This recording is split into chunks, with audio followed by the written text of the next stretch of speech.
Sí, Benje. Ok. Bueno, aquí lo que vamos a hacer es, vamos a ver cómo es que los hackers crean túnel dentro del protocolo de DNS.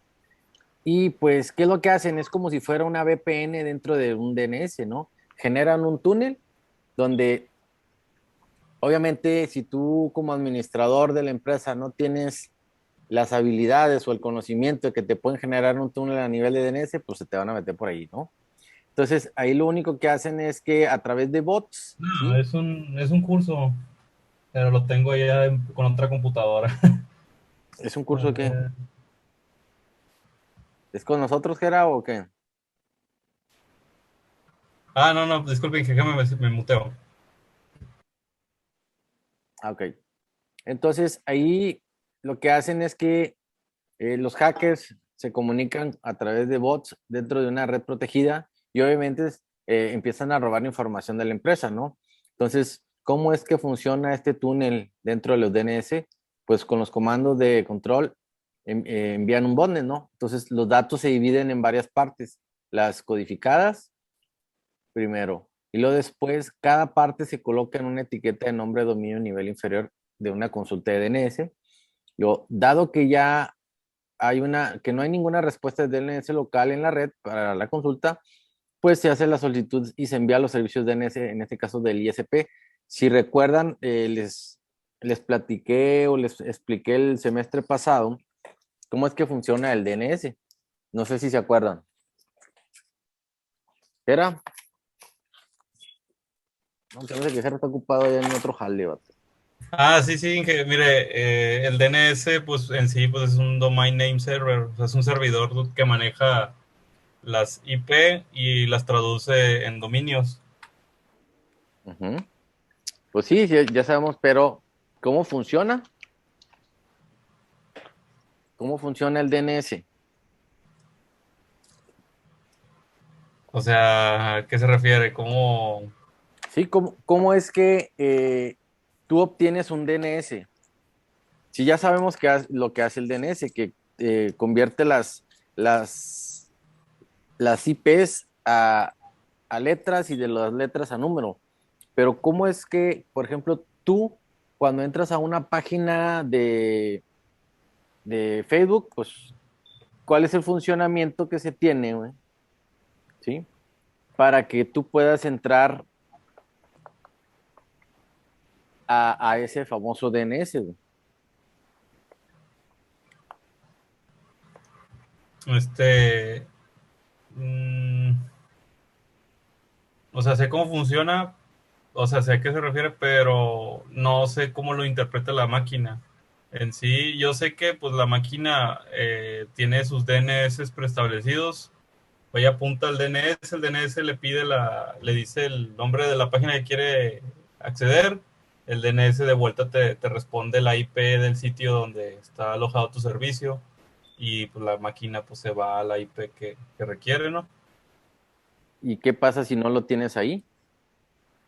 Pues ahí sería como lo que está usted diciendo aquí en este tema, ¿no? Que uno puede envenenar el DNS y en vez de que el DNS le dé la IP que tú quieres, resulta que le da una de un servidor donde te van a torcer.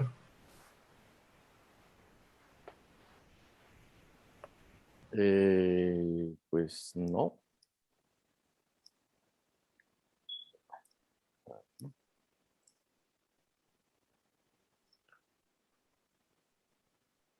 no es precisamente así.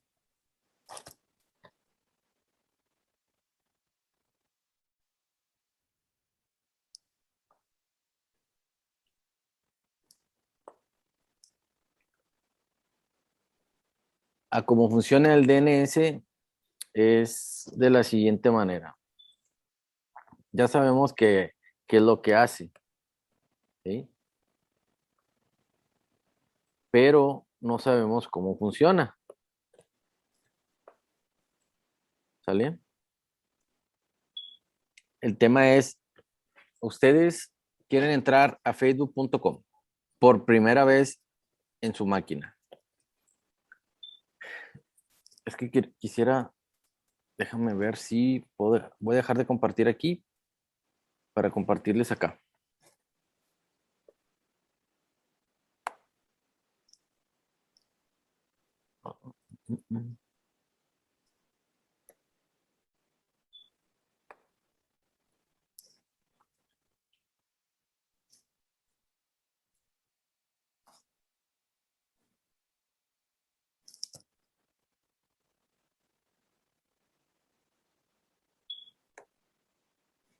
No sé por qué no me deja transmitir.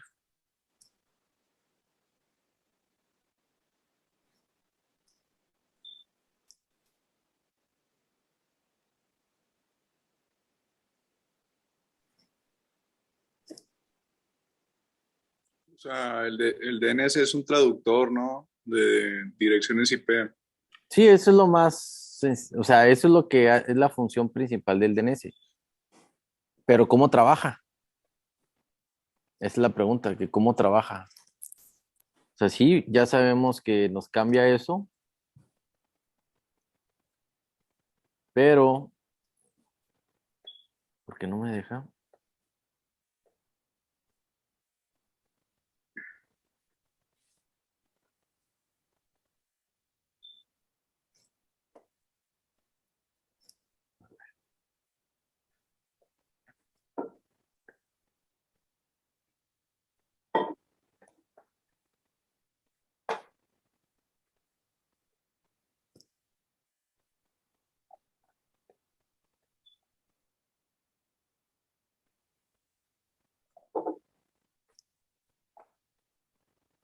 Déjame ver por qué no me quiere.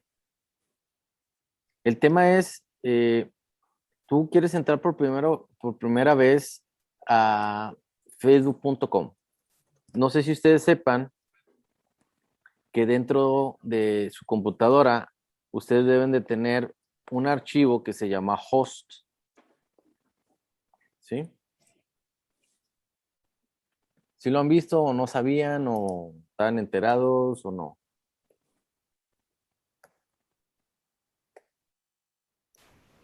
Ah, sí, sí nos había comentado, Inge, de lo del archivo de host, Ujú, que es donde se van guardando todas las IPs que uno va accediendo, ¿no? sí. Entonces, a lo que se refiere con esto, dígame Dios.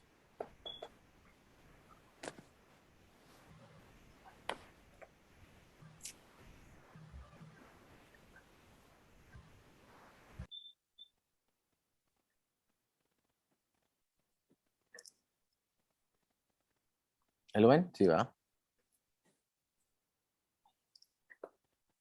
A lo que se refiere esto es que cuando tú usas, por ejemplo, en el paso 3, ¿sí? Eh, dice, dado que no haya ninguna respuesta del DNS local, tú tienes un DNS local ahí en tu casa. Y ese DNS tiene un archivo donde tú tienes la IP y el www.facebook.com. Pero si no está el, como vas entrando por primera vez y no lo tienes ya, ahora sí que como quien dice memoria caché, lo que hace es que va y le pregunta a tu ISP, ¿sí? Entonces, al momento que hace la solicitud del facebook.com, pues los servidores de tu ISP pues te contestan, ¿no? Entonces, cuando el servicio del DNS es recursivo, reenvía consultas al servidor de nombres autorizados del hacker.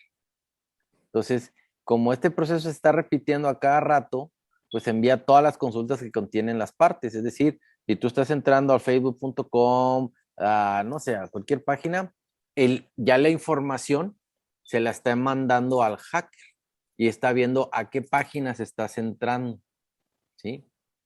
Entonces dice, cuando el servidor de nombre autorizado del hacker recibe las consultas del DNS de los dispositivos infectados, envía respuestas para cada consulta de DNS, las cuales contienen obviamente comandos, es que se me va soy malo para los acrónimos, creo que es el control and, no sé qué, ahorita lo checo. Y pues como ya tienes por ahí estos comandos encapsulados y codificados, pues entonces meten el malware, ¿sí? A todos los hosts que están volviendo a combinar este tipo de información, ¿sí? Y obviamente pues se van quedando dentro de los registros del DNS. Entonces, para poder detener el túnel de DNS, el administrador de la red debe usar un filtro de inspección de tráfico de DNS. Entonces, ¿qué es lo que tienen que hacer ustedes? Pues deben de poner atención a las consultas de DNS que son más largas de lo normal o las que tienen un nombre de dominio sospechoso, ¿sí? Aquí vamos a ver un ejemplo.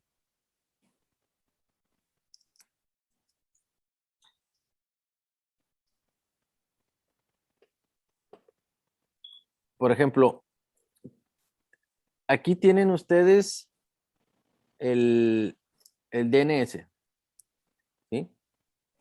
En la parte del cliente, lo primero que hace un dispositivo, ¿sí? Es mandar un paquete que se llama DHCP Discover, ¿sí? Manda un broadcast a la red, perdón, ¿sí? Y le dice, oye, necesito una dirección, ¿sí? Entonces el servidor le contesta y le dice, yo soy el servidor de HCP y yo tengo una dirección que te puedo ofrecer. Y se le envía la dirección tal, máscara tal, default gateway tal, y se le envía. Entonces el cliente le contesta con una respuesta y le dice, ok, ya acepté tu IPs de que me ofreciste. Entonces el servidor le contesta con una de reconocimiento y le dice, ¿sabes qué? Ok, ya tengo el conocimiento de que ya tienes tu DHCP, ¿sí? Así es como funciona. Entonces, cuando hay un ataque de suplantación de DHCP, se produce cuando el DHCP malicioso, perdón, ya nos pasamos del DNS, este es otro. Entonces, perdón, para terminar con lo del DNS, aquí ustedes lo que tienen que hacer es nada más estar, ¿cómo se llama? Estar revisando los paquetes de DNS que se tardan más en resolver y que son de dominios medio sospechosones, ¿no? En la parte del DHCP, como les había dicho, así funciona el DHCP. Entonces, ¿qué es lo que hacen los hackers? Pues ellos hacen una suplantación de servidor de DHCP cuando un servidor de DHCP es obviamente falso, se conecta a la red y brinda parámetros de configuración obviamente falsos a los clientes de la red. Y entonces, cuando hay un servidor fake, puede proporcionar una variedad de información engañosa, entre los cuales puede ser, te puede dar un default gateway incorrecto, te da un servidor DNS incorrecto y obviamente te da una IP incorrecta. Al darte el default gateway incorrecto, pues lo que hace es que el hacker proporciona un gateway no válido a la dirección IP del host y crea un ataque en the man on the middle, ¿sí? Que se puede pasar totalmente inadvertido, ya que pues no sé quién se cayó.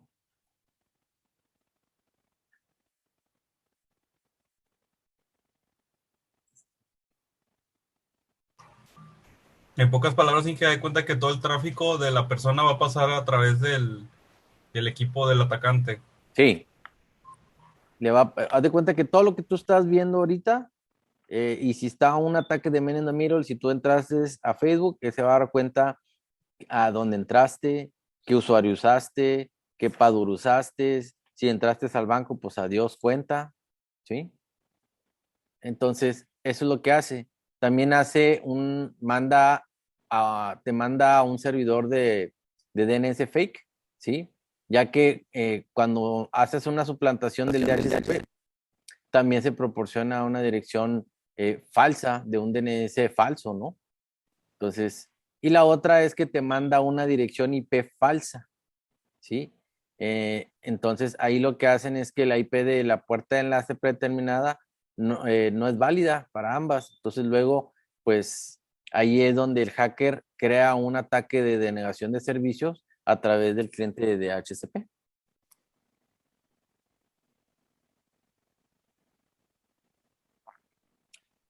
Entonces, aquí nos dan un ejemplo, ¿no? Te dice, supongamos que un hacker conecta con éxito a un servidor de un DHCP fake a un puerto del switch de la misma subred de los clientes objetivos. Entonces, el objetivo del servidor es proporcionar a los clientes información de IPs falsas. Entonces, el cliente emite una solicitud a través del DHCP y pues va a tener una IP obviamente falsa, ¿no? Entonces, el servidor del DHCP fake y el legítimo responden con ambos parámetros de configuración. El tema es que el cliente responde a la primera oferta recibida, es decir, si primero te contestó el servidor de DHCP fake, pues ya caminaste, ¿no? Si te contestó el legítimo, pues ya le hiciste, ¿no? No tienes broncas. Pero si te contestó primero el servidor fake, pues ya caminaste porque toda la información que te va a pasar, pues es falsa, ¿no? Entonces, dice, el cliente recibió la oferta del servidor, obviamente fake, y emite la solicitud del DHCP aceptando los parámetros. Y el servidor legítimo y el dudoso recibirán la solicitud. Es decir, cuando tú ya obtienes una IP, aunque sea fake, se la mandas tanto al DHCP legítimo como al DHCP falso, ¿no? Y obviamente el único que te va a estar contestando, pues va a ser el servidor fake, ¿sí? Ya que te envía ahí una respuesta individual para acusar su acuse de recibo, que es el proceso normal que se lleva a cabo. Y el server legítimo pues deja de comunicarse con el cliente porque pues la solicitud ya fue reconocida. Es decir, cuando tú ya le dices, hey, ya tengo la dirección IP, es como decir, ¿saben dónde es la fiesta de María? No, pues contesta Gera, no, pues es ahí en la uni. Y Gerardo dice, no, es ahí en las Puentes. Pero el primero que contestó fue Gerardo, y esa dirección pues obviamente es falsa. Entonces yo les digo, ok, bueno, pues ahí nos vemos. Y le contesto a los dos. ¿Sí? Entonces ya el fake y el legítimo dicen, pues ya tiene la dirección IP que yo le ofrecí, entonces pues que siga que siga su camino, ¿no? ¿Qué onda ahí, Inge? ¿Sabe dónde vivo? ¿Cómo se llama? Es fake, es fake. Y aquí lo que vemos, pues son laboratorios que ustedes deben de estar viendo para que vean todo ese tipo de cosas, ¿no? Y en el 3.9 son las mejores prácticas de seguridad en la red. ¿Qué es lo que vamos a hacer? Pues primero debes de proteger toda la información. No sé si te acuerdas que cuando les dije que un buen administrador siempre llega cerrando todos los puertos de default. Que ladre, ¿sí? Y después vamos a ver qué puertos cambiamos o qué puertos podemos abrir, ¿sí? Sí. Entonces, eso es lo primero que tienen que hacer ustedes como administradores de red, ¿no?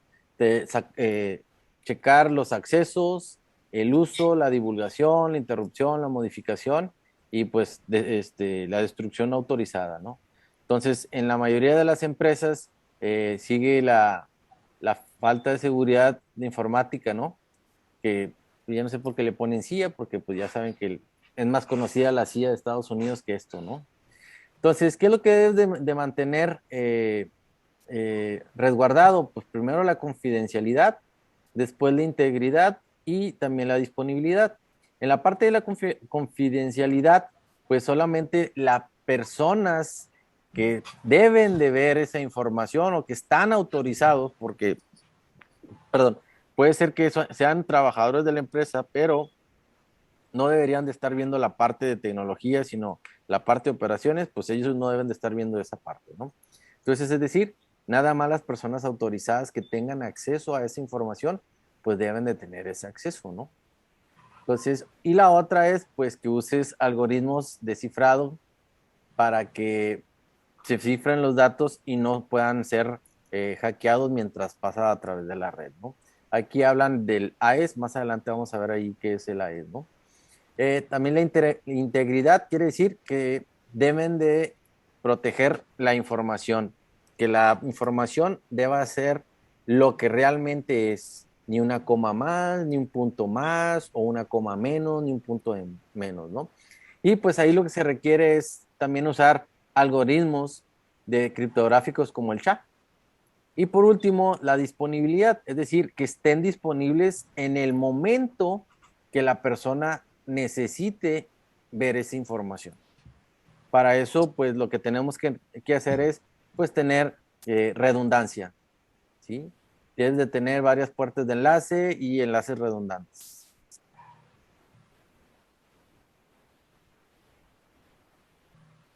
El enfoque de defensa de profundidad, pues obviamente es para garantizar que las comunicaciones sean seguras, tanto en redes públicas y privadas.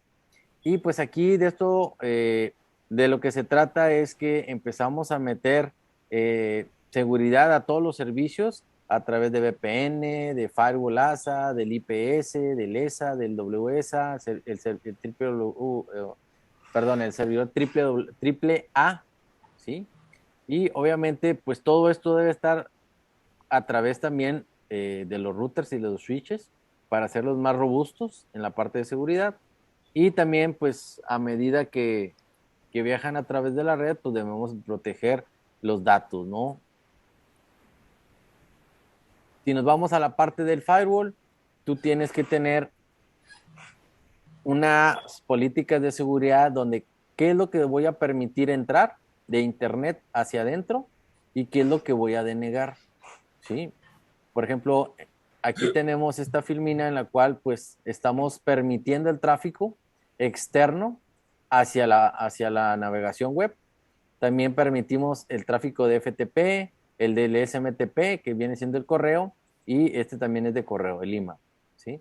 Y vamos a denegar todos el tráfico de entrada, ¿sí? De direcciones que hagan match con registros internos o direcciones IP internas, ¿no?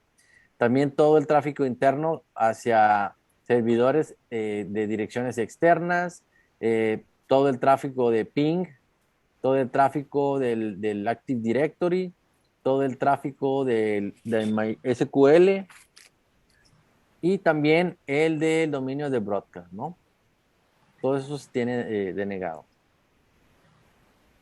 El IPS o el IPS, pues esto es para defenderse de ataques rápidos que están cambiando continuamente y se tiene que analizar los sistemas para detener y prevenir, todos los puntos de entrada y de salida de la red. Aquí la tecnología de IDS e IPS pues comparten ciertas características, ¿no? Son tecnologías que se implementan como sensores. Entonces, un sensor de IDS o IPS puede adoptar la forma de varios dispositivos diferentes. Una puede ser que el router esté configurado con software obviamente meten el gol, ¿no? De IPS de Cisco. Después, un dispositivo diseñado específicamente para proporcionar servicios de IDS o IPS exclusivos.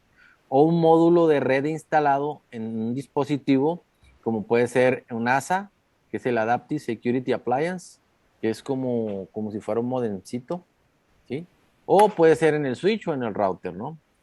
También hay que identificar el IDS e IPS identifican los patrones de tráfico de red utilizando un conjunto de reglas llamadas firmas. Entonces, esto sirve para detectar actividades, pues, fake, ¿no? Y las tecnologías de IDS e IPS pueden detectar patrones de firma atómica, paquetes individuales o patrones de firmas compuestas, ¿no? Por varios paquetes. Entonces, aquí tenemos una figura donde muestra un IPS que se maneja el tráfico denegado.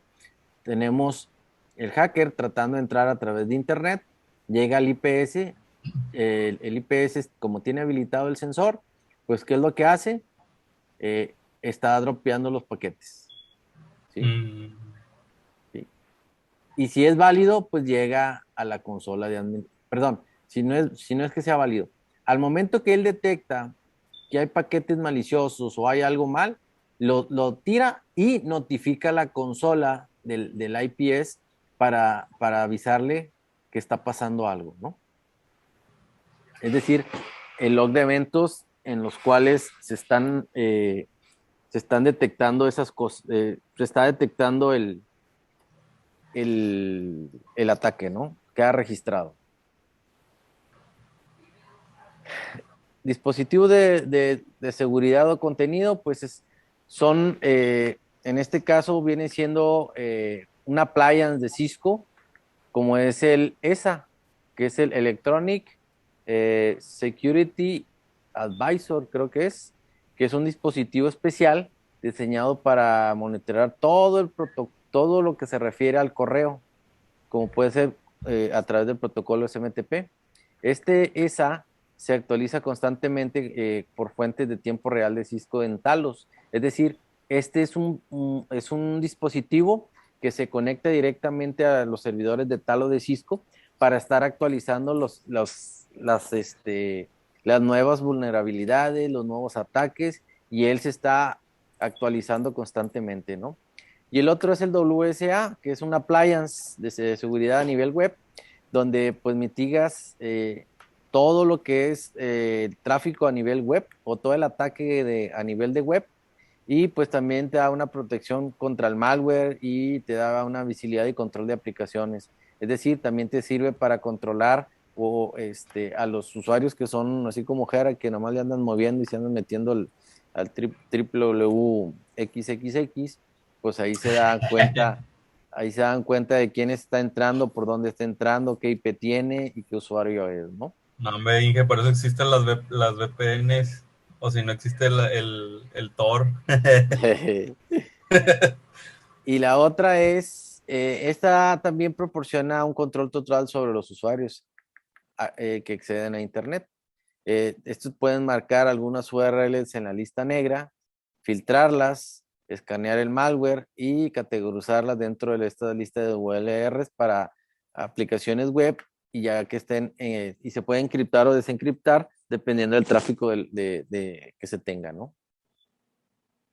Hablando de criptografía, pues es hablar de comunicaciones seguras, ¿sí? Aquí es donde todas las empresas deben tener un soporte para proteger todos los datos que viajan a través de la red, ¿sí?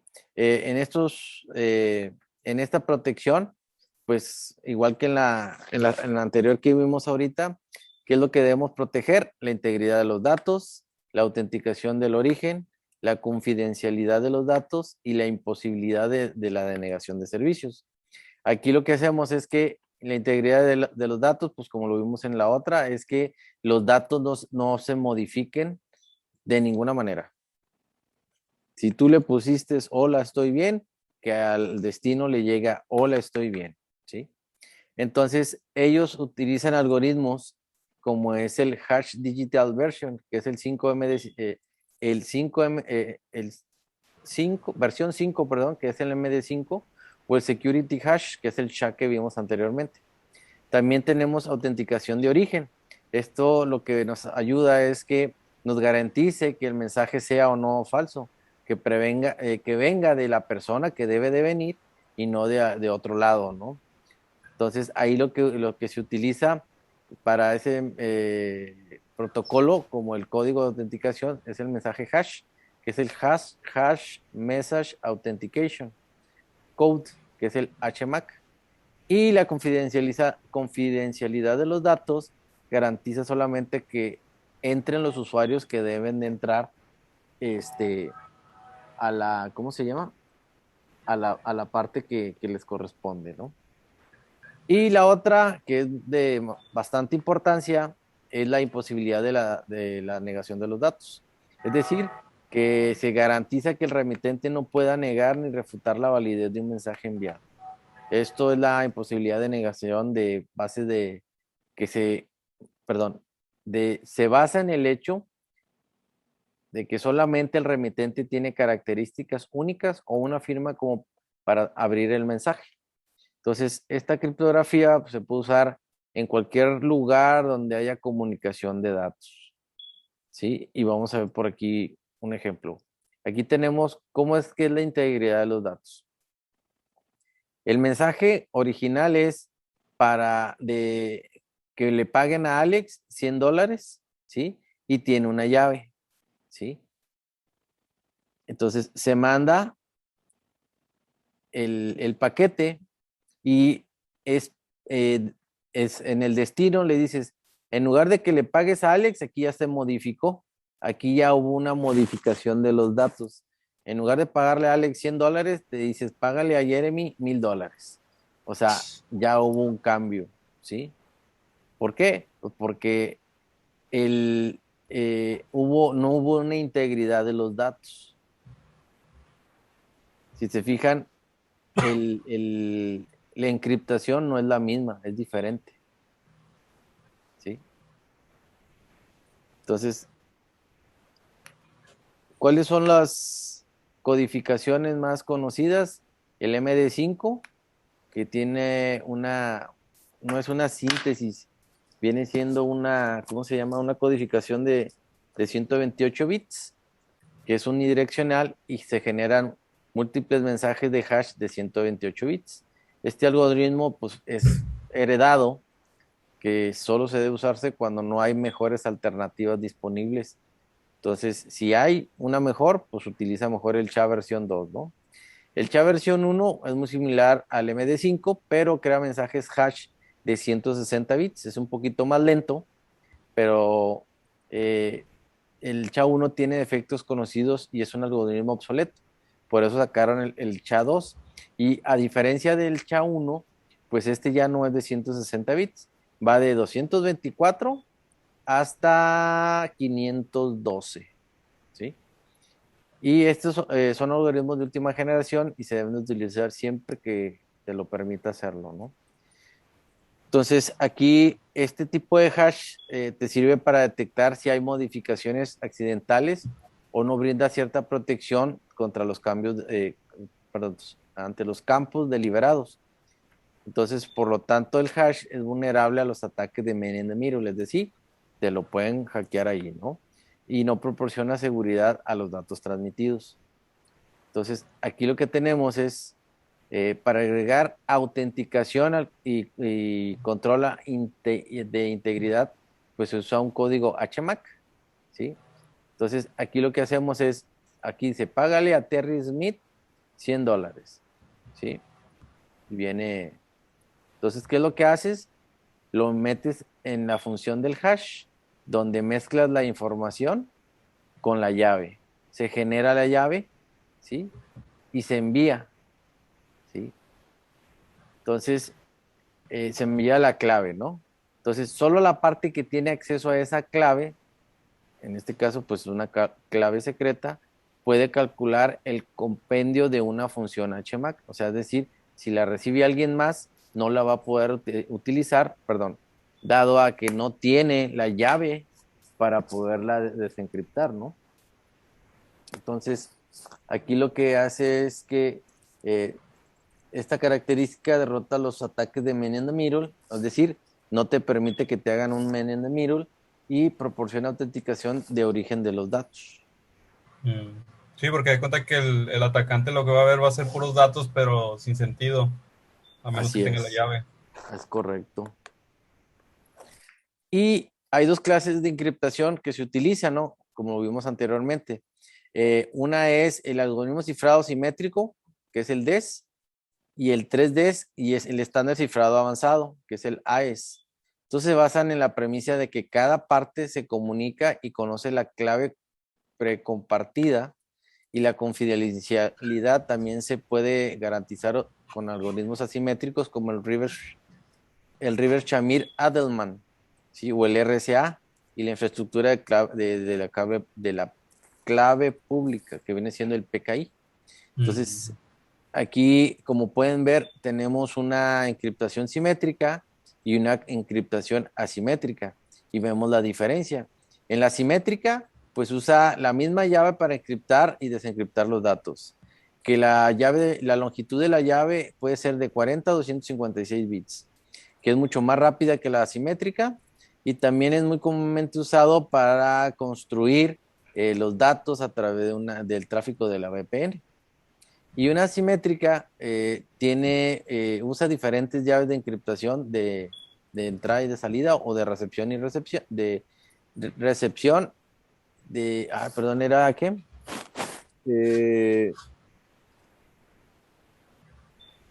Sí, vaya, de entrada y de salida, para encriptar y desencriptar. Y la longitud es más grande, por eso es un poco más lenta, porque la longitud de la llave es de mínimo de 512 bits y puede ser hasta de 4096 bits. Entonces, aquí las tareas computacionales también pueden ser un poco más lentas, porque están tratando de descifrar todo en base a los bits que fueron codificadas. Y esto se usa comúnmente para las transacciones de los bancos, ¿sí? Cuando es cifrado simétrico, pues aquí están los $100, te mandan la llave, ¿sí? Primero se envían la llave, se manda codificado, pero como él ya tiene la llave, la desencripta y le llegan los $1,000, ¿no? Y bueno, aquí están lo que viene siendo algoritmos cifrados de datos, el 3D, el AES, el SIL y el RC, ¿sí? El DES, como lo vimos ahorita, es un algoritmo cifrado heredado y obviamente se utiliza para el flujo, pero suele funcionar cifrado por bloques al encriptar del dato de bloques de 64 bits, ¿sí?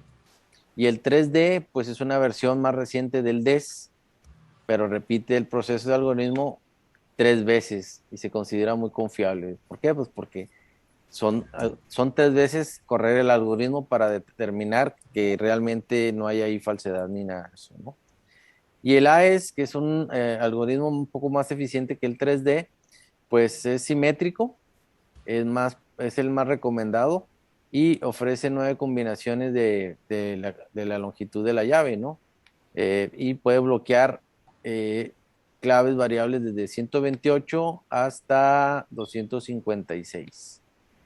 Y el SIL es un algoritmo cifrado simétrico, rápido, es una alternativa del DES, 3Ds y el AES, ¿sí? Y usa una llave de 160 bits y tiene un menor impacto de procesamiento, ¿no? No se tarda tanto, ¿no?